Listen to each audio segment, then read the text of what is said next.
Gold, trusted gold buyers. మీరు తాకట్టు పెట్టిన బంగారాన్ని విడిపించి ఈ రోజు ఉన్న మార్కెట్ ధరకు కొనబడను.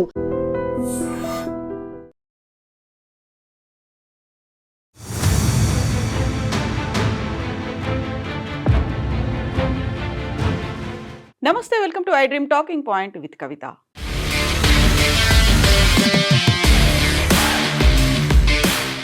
భారతదేశ డొమెస్టిక్ విమాన రంగంలో దాదాపుగా 60% వాటా కలిగి ఉన్నటువంటి ఇండిగో విమానాలు రద్దు అనేది ఇప్పటికీ కొనసాగుతోంది. ప్రయాణికుల్లో ఇప్పటికీ అయితే అనుమానాలు కొనసాగుతూనే ఉన్నాయి. ఎప్పటికీ అవి పునరుద్ధరిస్తారు అనేటువంటి విషయం తెలియక రద్దయినటువంటి విమానాలకు సంబంధించి బుక్ చేసుకున్నటువంటి టికెట్ల డబ్బులని వాపస్ చేస్తాము అని ఇండిగో యాజమాన్యం ప్రకటించినప్పటికీ కూడా ప్రయాణికులను ఇబ్బందులకు గురి చేశారు అనేటువంటి విషయం ఇప్పుడు సుప్రీంకోర్టు దాకా వెళ్ళింది. ఇండిగో వ్యవహారం అనేది ఇప్పుడు సుప్రీంకోర్టు మెట్లెక్కింది. ప్రజా ప్రయోజన వ్యాజ్యం దాఖలైంది. ఈ నేపథ్యంలోనే ప్రయాణికులు తీవ్రమైనటువంటి ఆగ్రహం వ్యక్తం చేస్తున్నటువంటి తరుణంలో విమానాలు రద్దై ప్రయాణికులు అసౌకర్యం కలిగించారని న్యాయస్థానంలో ఒక పిటిషన్ ని దాఖలైంది. ఈ పిటిషన్ ని సుప్రీం ధర్మాసనం స్వయంగా విచారణ చేపట్టి స్టేటస్ రిపోర్ట్ సమర్పించేలా పౌర విమానయాన శాఖతో పాటుగా డీజీసీకి, directorate general of civil aviation కూడా ఆదేశాలు జారీ చేసింది. ఈ సందర్భంగా పిటిషనర్ అటు సివిల్ ఏవియేషన్ తో పాటుగా డీజీసీఏకి సంబంధించి యాక్చువల్గా ఏం జరిగింది, చర్యలు ఎందుకు తీసుకోవట్లేదు అనే దానికి సంబంధించి సుప్రీంకోర్టును అయితే అభ్యర్థించారు ఆ పిటిషనర్. ఇండిగో సంస్థ flight duty time limitations FDTL ని పాటించకపోవడం వల్లే ఇలాంటి సమస్యలు వస్తున్నాయి అనేటువంటి దాంతో పాటుగా దానికి సంబంధించి ఇప్పటిదాకా అయితే నిధులకు సంబంధించి లోపం అనేది వినిపించింది, నిధుల లేమి వల్ల అనేది. కానీ కాదు, అందులో సరికొత్తగా వచ్చినటువంటి ఫ్లైట్ డ్యూటీ టైం లిమిటేషన్స్ నియమాలను అమలు చేయడంలో ఇండిగో విఫలమైంది కాబట్టి విమానాలు రద్దయ్యాయి అనేటువంటి మాటని పిటిషనర్ సుప్రీంకోర్టులో వివరించారు. దీంతో ఇండిగో ప్రయాణికుల హక్కులను ఉల్లంఘించినట్లు అవుతుంది అనేటువంటి మాటను కూడా చెప్పారు. సో ప్రయాణికులకు ఉండాల్సినటువంటి కొన్ని హక్కులు అనేవి ఉంటాయి, వాటన్నిటిని ఇండిగో నియంత్రించింది, ఎట్ ద సేమ్ టైం దానికి సంబంధించి హక్కులని ఉల్లంఘించింది అనే మాట. ఈ నేపథ్యంలోనే ఇండిగో విమానాల సంక్షోభాన్ని పరిగణలోకి తీసుకుంది సుప్రీంకోర్టు. ఈ విషయంపై ప్రధాన న్యాయమూర్తి జస్టిస్ సూర్యకాంత్ అత్యవసర విచారణ కోసం పిటిషనర్ న్యాయవాదిని తన నివాసానికి పిలిపించి మాట్లాడుతున్నారు అనేటువంటి ఒక సమాచారం కూడా ఉంది. ఈ నేపథ్యంలోనే ఇదే అవకాశంగా ఇతర ప్రైవేటు విమానయాన సంస్థలు కూడా విపరీతమైనటువంటి రేట్లను పెంచినటువంటి పరిస్థితి కనిపిస్తోంది. దాదాపుగా 1,00,000కు పైగా ఈ టికెట్ రేట్లు అనేవి ఇప్పుడు నమోదవుతున్నటువంటి పరిస్థితి కనిపిస్తుంది. సో ఇండిగో విమానాల రద్దు ఎఫెక్ట్ అనేది కీలకమైనటువంటి విమానాశ్రయాల మధ్య ఎక్కువగా రద్దీ ఉండేటువంటి ప్రాంతాలు, రూట్స్ ఏవైతే ఉంటాయో వాటి మధ్య ఇతర విమానయాన సంస్థలకి అది విపరీతమైనటువంటి లాభాలను తెచ్చిపెట్టే పరిస్థితిగా మారింది. అందులోనూ ప్రధానంగా ఢిల్లీ టు బెంగళూరు ప్రయాణించడానికి మామూలుగా అయితే బిజినెస్ క్లాస్ కాకుండా ఎకానమీ క్లాస్ కూడా ₹1,00,000 పైగా ఉండడం అనేది ప్రయాణికులకి ఇప్పుడు షాక్ గురి చేస్తుంది. ఒక రకంగా ఇండిగో వల్ల అసహనానికి గురైనటువంటి ప్రయాణికులకి ఇతర విమానయాన సంస్థల నుంచి ఇప్పుడు షాక్ తో పాటుగా ఆగ్రహం కూడా కలుగుతోంది. దేశీయ విమానయాన రంగంలో గత కొన్ని రోజులుగా ఈ క్యాన్సిలేషన్స్ అనేవి కొనసాగుతూ వస్తున్నాయి. అందులో ప్రధానంగా ఇండిగోకి సంబంధించి 1,232 విమానాలు ఇప్పటిదాకా రద్దయినట్టుగా కనిపిస్తోంది. ఈ నేపథ్యంలో అటు ప్రయాణికులతో పాటుగా అడ్వాన్స్ బుకింగ్ చేసుకున్నటువంటి ఇతరులు కూడా, అందులోనూ పర్టికులర్ గా ఇప్పుడు శబరిమలకి పీక్ టైం కావడంతో అక్కడికి వెళ్లేటువంటి భక్తులు కూడా తీవ్రమైనటువంటి ఇబ్బందులు పడుతున్నటువంటి పరిస్థితులు. ఈ నేపథ్యంలోనే ఇతర విమాన సర్వీసులకి విపరీతమైనటువంటి విపత్కర పరిస్థితులు అనేవైతే కనిపిస్తున్నాయి. టికెట్ ధరలని భారీగా పెంచాయి. సాధారణంగా ఉండాల్సినటువంటి టికెట్ ధర కంటే 3 నుంచి 10 రెట్లు అనేది విపరీతంగా ఈ రేట్ అనేది పెరిగింది. ఈ నేపథ్యంలోనే ప్రధాన నగరాల మధ్య ఒక్కరోజు ప్రయాణానికి, అది కూడా 1-2 గంటల ప్రయాణానికి దాదాపుగా ₹1,00,000 వరకు టికెట్ రేట్లు పలుకుతున్నాయి. అందులో ఒక్కసారిగా ఆకాశంలో ప్రయాణం కాదు, టికెట్ రేటే ఆకాశానికి పెరిగింది, ఆకాశానికి చేరుకుంది అనేటువంటి మాటలు వినిపిస్తున్నాయి. శుక్రవారం నిన్న ఉన్నటువంటి ధరల్ని చూస్తే యాక్చువల్గా ఒక్కొక్కటి హైదరాబాద్ నుంచి బెంగళూరు కావచ్చు, లేకుంటే బెంగళూరు నుంచి చెన్నై కావచ్చు, అందులోనూ ఢిల్లీ నుంచి చెన్నై, ఢిల్లీ నుంచి హైదరాబాద్, ఇలాంటి తక్కువ దూరం ప్రయాణించేటువంటి ఆ జర్నీస్తో పాటుగా లాంగ్ డిస్టెన్స్ ఢిల్లీ నుంచి బెంగళూరు లేకుంటే ఢిల్లీ నుంచి హైదరాబాద్, ఇలాంటి వాటికి కూడా నిన్న ఆల్మోస్ట్ 50 నుంచి 75 వేల రూపాయల వరకు పలికితే ఇప్పుడు అది ఈ రోజుకి 1,00,000 రూపాయలు దాటినటువంటి పరిస్థితి కనిపిస్తోంది. ఢిల్లీ నుంచి బెంగళూరు విమాన టికెట్ ధర 1,02,000 రూపాయలు ఉంది. చెన్నై ఢిల్లీ మార్గంలో టికెట్ ధర 90,000కు చేరుకుంది.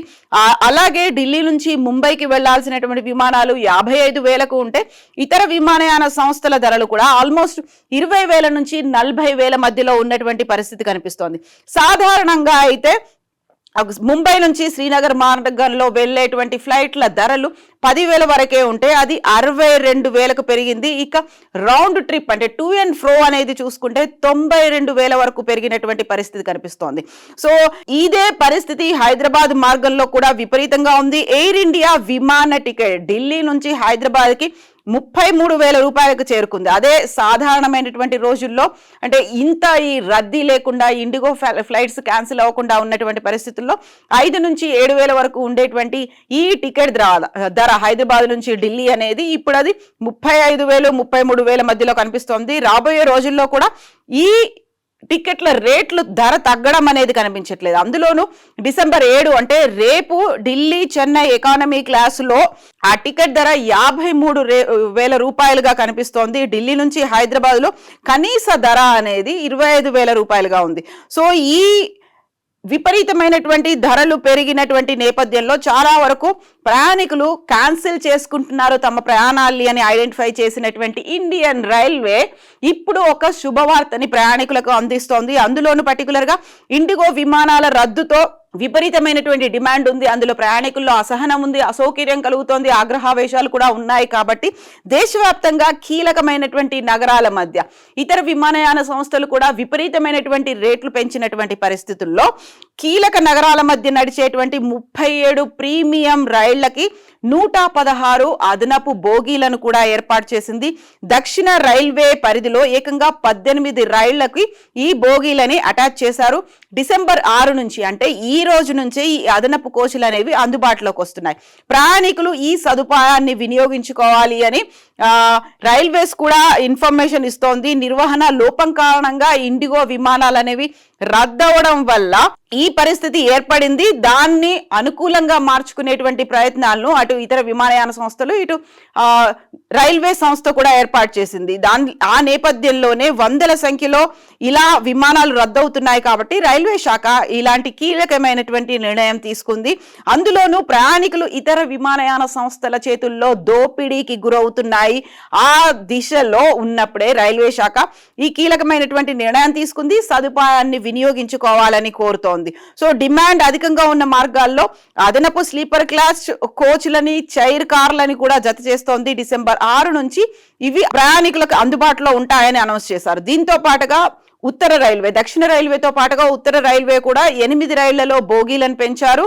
కొన్ని రైల్స్ కి సంబంధించి థర్డ్ ఏసీ చైర్ కార్ కోచ్లను కూడా అదనంగా జత చేశారు. పశ్చిమ రైల్వే విషయానికి వస్తే 4 రైళ్లకు థర్డ్ ఏసీ సెకండ్ ఏసీ కోచ్లను యాడ్ చేశారు. ఈస్ట్ సెంట్రల్ రైల్వే పరిధిలో ఈ రోజు నుంచి 2025 డిసెంబర్ 6 నుంచి 10వ తేదీ వరకు 5 ట్రిప్పులను అదనంగా సెకండ్ ఏసీ కోచ్లతో యాడ్ చేస్తున్నట్టుగా అనౌన్స్ చేశారు. వీటికి సంబంధించి రైల్వే శాఖ కొన్ని నెంబర్లను కూడా ఇచ్చింది. వాటి నేపథ్యంలో ఈ ట్రైన్స్ కి సంబంధించి ఇన్ఫర్మేషన్ కావాలి అనుకుంటే వాటికి కాల్ చేసి తెలుసుకోవచ్చు అంటూ కొన్ని టోల్ ఫ్రీ నెంబర్లను కూడా ఇచ్చింది. యాక్చువల్ గా ఇదంతా ఎందుకు వచ్చింది? కేవలం నిధుల సమస్యనా లేకపోతే విధులకి సంబంధించినటువంటి సమస్యనా అంటే ప్రధానంగా ఇండిగో తీసుకున్నటువంటి చర్యలు, అక్కడ చేసినటువంటి తప్పు వల్ల ఇదంతా జరిగింది. పైలట్లు తమంతట తాముగా విమానాలను నడపలేము అని చేతులు ఎత్తేసేటువంటి పరిస్థితి తీసుకొచ్చింది కూడా ఇండిగోనే అనేది కనిపిస్తోంది. ఇందులోనూ సరికొత్తగా కేంద్ర ప్రభుత్వం తీసుకొచ్చినటువంటి నిబంధనలు, అది కూడా ఈ నవంబర్ 1 నుంచి అమల్లోకి వచ్చినటువంటి నిబంధనలు, పైలట్ల కోసం కొత్తగా పెట్టినటువంటి నిబంధనలను ఇండిగో ప్రాపర్ గా అర్థం చేసుకోలేకపోయింది. వాటిని రూల్స్ అండ్ రెగ్యులేషన్స్ ని ఫాలో అవడంలో పైలట్లకి సంబంధించి విధి నిర్వహణకి సంబంధించి టైమింగ్స్ ని ప్రాపర్ గా అడ్జస్ట్ చేయకపోవడం వల్ల వచ్చినటువంటి నిర్ణయంగా భావిస్తున్నారు. దీంతో పాటుగా ఉండాల్సినంత సిబ్బంది లేకపోవడం వల్ల ఓవర్ బర్డెన్ అనేది కూడా పడుతుంది అనేది. సో వీకెండ్స్ లో వాళ్ళకి ఇప్పటిదాకా 36 గంటల ఒక బ్రేక్ అనేది ఉండేది.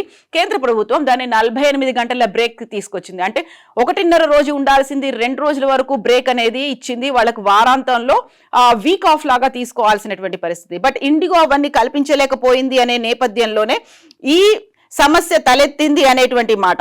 కావలసినంత మంది పైలట్లు ఉన్నారు, కాకపోతే వారిని ప్రాపర్ గా ఉపయోగించుకోలేకపోవడం వల్ల అందులోనూ వచ్చినటువంటి సరికొత్త రూల్స్ ఉక్కిరి పిక్కిరికి గురి చేస్తున్నాయి అనేటువంటి మాటతో సరైనటువంటి ప్రణాళిక ఇండిగో వేసుకోకపోవడం వల్లే ఇలాంటి పరిస్థితులు వచ్చాయి అని directorate general of civil aviation November నుంచి అమల్లోకి వచ్చేలా కొన్ని నిబంధనలు తీసుకొచ్చింది. అది flight duty time limitations FDTL గా చెప్తుంటారు. దీనివల్ల పైలట్లకి క్రూ సిబ్బంది అనేది వాళ్ళు ఫాలో అవ్వాల్సినటువంటి టైం టేబుల్ షెడ్యూల్స్ కి సంబంధించి ఉంటుంది. సో వారికి ఇవ్వాల్సినటువంటి రెస్ట్ సమయం ప్రాపర్ రెస్ట్ అనేది ఉండాల్సి ఉంటుంది. ఎందుకంటే ప్రతిసారి విమానాన్ని నడిపినప్పుడు వాళ్ళు వందల మంది ప్రయాణికుల్ని డీల్ చేయాల్సినటువంటి అవసరం ఉంటుంది. విపరీతమైనటువంటి ఒత్తిడికి కూడా గురవుతూ ఉంటారు. సరైనటువంటి రెస్ట్ లేకపోవడం వల్ల నిద్రలేమి అనేది వస్తుంది. ఒత్తిడి ప్రభావం వల్ల తప్పులు ఏమైనా జరుగుతాయేమో అనే ఉద్దేశంతో ప్రాపర్ గా రెస్ట్ సమయాన్ని FDTL నిర్ణయించింది. దీంతో పాటుగా డ్యూటీ గంటలపై పరిమితులను కూడా ఉంది. ఇది నవంబర్ 2025 నుంచి పూర్తి స్థాయిలో అమల్లోకి వచ్చిన తర్వాత ఇండిగో మీద తీవ్రమైనటువంటి ప్రభావాన్ని చూపించింది. అదే నేపథ్యంలో దేశంలో 60% పైగా డొమెస్టిక్ రంగంలో ప్రయాణికులకు సంబంధించి వాటాని కలిగి ఉన్నటువంటి ఇండిగో దాదాపుగా 2200కు పైగా విమానాల్ని ప్రతిరోజు నడుపుతోంది. ఈ కొరత వల్ల వేలాది మంది ప్రయాణికులు అయితే ఇప్పుడు ఇబ్బంది పడుతున్నారు. సో FDTL నియమాలు 2 దశల్లో ఉన్నాయి. అంటే జూలైలో 2025లో ఒక ఫేజ్ లో స్టార్ట్ అవుతాయి, నవంబర్ 2025లో ఇంకొక ఫేజ్ లో స్టార్ట్ అయ్యాయి. ఇందులో పైలట్లకి వారానికి 36 నుంచి 48 గంటల రెస్ట్ అనేది ఉంటుంది. రెడ్ ఐ అంటే రాత్రి వేళల్లో ప్రయాణించేటువంటి విమానాలకు సంబంధించి డ్యూటీ గంటలు ఏవైతే ఉన్నాయో వాటిని తగ్గించాలి అనేది ఉంది. లీవ్ను వీక్లీ రెస్ట్ గా లెక్కించకుండా నిషేధం వంటివి. ఒకవేళ సడన్ గా ఎమర్జెన్సీ ఏదైనా వచ్చి వాళ్ళు లీవ్ తీసుకుంటే దాన్ని వీక్లీ రెస్ట్ అనేది పరిగణించేవాళ్ళు, దాన్ని అలా పరిగణించకూడదు అని FDTL నియమాల్లో కూడా ఉంది. ఇది పైలట్ల ఆరోగ్యం వారి భద్రత కోసం తీసుకునే చర్య. వాళ్ళ పైలట్ల ఆరోగ్యం భద్రత అంటే అటు ప్రయాణికుల మీద కూడా డైరెక్ట్ ఇంపాక్ట్ ఉంటుంది కాబట్టి FDTL ఈ నిర్ణయాన్ని తీసుకుంది. ఈ నేపథ్యంలోనే ఇదే FDTL నిర్ణయం ఇండిగో మీద పడింది. ఇండిగో కొత్త పైలట్లను తక్కువ సంఖ్యలో నియమించుకుంది. రోస్టర్ ప్లానింగ్ లో తప్పిదాలు చేసింది. వాళ్ళకి వేసేటువంటి షెడ్యూల్స్ కి సంబంధించి తప్పిదాలు అనేవి ఉన్నాయి. నవంబర్లో ఇలాంటి తప్పుడు నిర్ణయాలు తీసుకోవడం వల్లే ఇప్పటిదాకా నవంబర్లో 1232 విమానాలు అనేవి రద్దయ్యాయి. సో ఈ విమానాలకి సంబంధించి ఇమ్మీడియట్ గా అటు పౌర విమానయాన శాఖ స్పందించింది, DGCA కూడా స్పందించింది. వీటిని రెస్ట్ కి సంబంధించి మిగతా వాటికి సంబంధించి పూర్తి స్థిరత్వం ఏదైతే FDTL నిబంధనలు ఉన్నాయో ఫిబ్రవరి 10, 2026 నుంచి వస్తుందని చెప్పింది. ఈ నేపథ్యంలోనే ఇప్పుడు విమానాలకి సంబంధించి ఏం చేయాలి అనే దాంతో అటు పౌర విమానయాన శాఖ ఇటు సుప్రీంకోర్టుతో పాటుగా రైల్వే శాఖ కూడా డెసిషన్స్ తీసుకున్నట్టుగా కనిపిస్తోంది.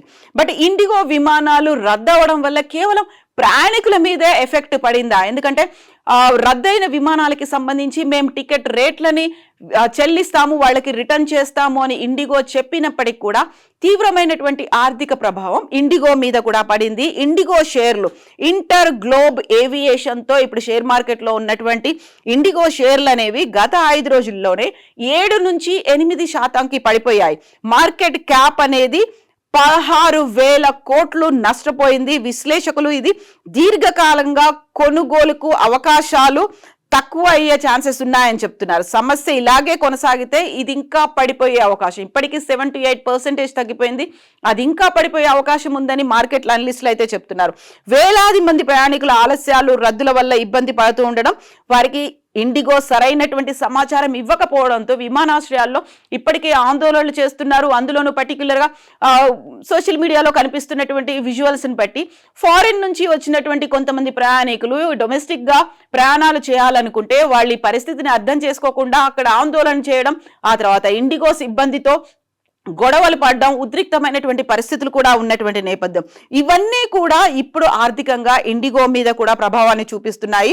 సరైన సమాచారం ఇవ్వలేదు, చెక్ ఇన్ గేట్ వద్ద వాళ్ళని ఆపేస్తున్నటువంటి పరిస్థితి. ముందుగానే అలర్ట్ చేసో లేకుంటే ముందుగానే ఇండిగో ఈ విమానాలు క్యాన్సిల్ అయ్యాయని చెప్పుంటే అక్కడి దాకా రాకపోయేవాళ్ళు, లేకుంటే ఆల్టర్నేట్ చూసుకునేవాళ్ళు. కొన్ని అనివార్యమైన పరిస్థితుల్లో అప్పటికప్పుడు బుక్ చేసుకొని వచ్చిన వాళ్ళకు కూడా ప్రాపర్ ఇన్ఫర్మేషన్ ఇవ్వలేదు అనేది ఉంది. సో ఇప్పటికీ ఈ పరిస్థితులు సద్దుమణుగుతాయా అంటే ఇండిగో అయితే ఒక సారీ చెప్పినప్పటికి కూడా పైలట్లను నియమించుకోవడానికి ఇంకొక 2-3 నెలల సమయం పడుతుంది అనేది ఈ ఇన్ఫర్మేషన్ అనేది ఉంది. ప్రయాణికులు నిజంగానే తమకి సంబంధించినటువంటి ఫ్లైట్ పనిచేస్తోందా లేదా, వెళ్తోందా లేదా అని తెలుసుకోవడానికి రెగ్యులర్గా ఇండిగో వెబ్సైట్ని అయితే చెక్ చేసుకోవాల్సినటువంటి అవసరం ఉంది. ఈ సరికొత్త ఈ నిబంధనలు అనేవి ఎప్పటి నుంచి అమల్లోకి వస్తాయి అనే దాన్ని బేస్ చేసుకొని ముందుగానే ప్రాపర్గా ఇండిగో ఎందుకని చర్యలు తీసుకోలేదు, ఉన్నటువంటి పైలట్ల మీదే బోల్డ్ అంత బర్డన్ని ఎందుకు పెట్టింది అనేదే ఇప్పుడు ప్రశ్నలు. దీనికి సంబంధించి కేంద్ర ప్రభుత్వం అయితే ఇండిగో నుంచి ఆన్సర్స్ తీసుకునే ప్రయత్నం చేస్తోంది. బట్ సుప్రీంకోర్టు ఏం చెప్పబోతోంది, ప్రయాణికులకు సంబంధించి ప్రజలకు సంబంధించి వాళ్లకు ఉన్నటువంటి స్వేచ్ఛకి భంగం కలిగింది, ఉల్లంఘనలు అనేవి ఇండిగో చేసింది. కాబట్టి సుప్రీంకోర్టు ఎలాంటి చర్యలు తీసుకోబోతోంది, ఇండిగో దగ్గర నుంచి ఎలాంటి ఆన్సర్ వస్తోంది రాబోతోంది అనేది కూడా ఒక $1 మిలియన్ క్వశ్చన్ గా మారింది. యాక్చువల్గా ఇండిగో చేసినటువంటి ఈ తప్పిదం అది కేవలం స్వయంకృతాపరాధమా లేకపోతే ప్రయాణికుల మీద బర్డెన్ పడుతోందా? మీరేమనుకుంటున్నారో కామెంట్స్ రూపంలో తెలియచేయండి. నిజంగా ప్రస్తుతం ఉన్నటువంటి సమాజం దేనికి ప్రయారిటీ ఇస్తుంది? ఆర్థిక సంబంధాల చుట్టూ మాత్రమే తిరుగుతుంది. మళ్ళీ ఎన్నికలంగానే చాలా విరక్తి కలుగుతాను. మంచి అనిపిస్తుంది కదా, లేడీస్ కూడా ఛాలెంజింగ్ జాబ్స్ చేసినప్పుడు చాలా బాగుంటది. ట్రాఫిక్ అసిస్టెంట్స్ గా నియమించిన ట్రాన్స్జెండర్స్ అందరితో సాల్యూట్ చేయించుకుంటున్నారు. ఫుడ్ డెలివరీ ఇవ్వటానికి వెళ్ళినటువంటి డెలివరీ బాయ్ అనిల్ పై కళ్ళ ముందు